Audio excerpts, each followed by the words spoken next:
Welcome back. With us now is Republican Congresswoman Erin Houchin of Indiana. Congresswoman, welcome. We heard your new colleague Dave Min express some optimism about getting Republicans to support additional disaster aid.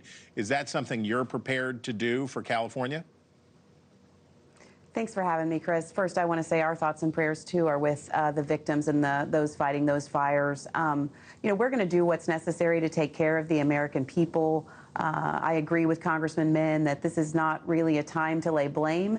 However, I do think we have to have an honest analysis of some of the policies that may have contributed to the worsening of this problem in California and get to the bottom of it so it doesn't happen again. That will involve bipartisanship, both at the federal and the state level, and I hope that our colleagues on the other side of the aisle will come to the table with some common sense policies that Republicans have long supported, and that Republicans will come to the table for the assistance that California needs.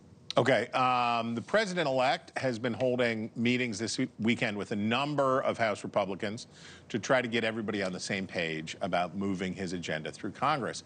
But there's a debate between the Senate and the House about whether to jam all of this stuff into one big, beautiful bill, as the president-elect would say, or to take immigration, energy production, and increased defense spending first, get that done, and then turn to a tax overhaul. Where are you on that question? Well, thank you. I support one big, beautiful bill. I think we should get as much done as we can when we have the opportunity to do so with the excitement of a new Congress. And I think if we took a two-bill approach, then we save taxes until later, we may run into an issue where we delay on getting the tax relief that American families want and need. So I support one big bill package. Let's get this done in reconciliation. In the election, the American people did deliver what I would see as a mandate on the border and on energy and on the economy. We have to deliver on those, and the best way to do that quickly is with one bill package. But the stakes get higher, right? The risks go up because when you put that much stuff into one piece of legislation, the chances are that you miss the mark in the very narrowly divided House and the still pretty narrowly divided Senate. The risks go up. Isn't that a higher risk strategy in terms of the priorities? I think the risk is the same, Chris. The majority, the strength of the majority is not going to change in the House. The dynamics are not going to change in the House. So my preference is to move forward with one bill, and we will do our best to get that done. I don't think that our strategy going into it should be to plan for two. I think we should plan for one and get as much done as we possibly can. That still gives us time to pivot if we need to. But the realities in the House majority are going to be the same either way. The pressure is going to be similar either way, although the clock does, the calendar does put some pressure and risk limitations on us that hopefully will get us all to come together to do what's necessary.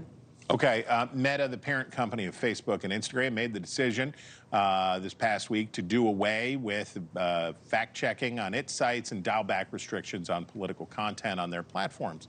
Longtime critics of the company, like Jim Jordan and others, have welcomed the news. Your committee is the Committee of Jurisdiction for regulating that industry. Are you satisfied, or do you believe more regulatory action needs to be taken?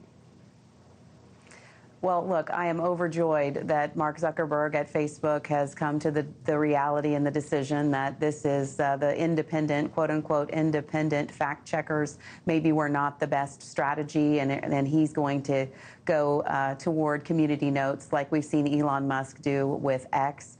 That's a much better strategy. It was causing a tremendous amount of distrust, both in social media platforms, but also carrying over into traditional media. So I'm grateful that this is happening.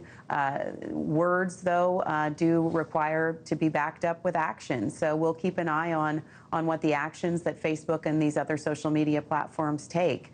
The Energy and Commerce Committee will be looking out for some of these things to take up in committee hearings if we have to.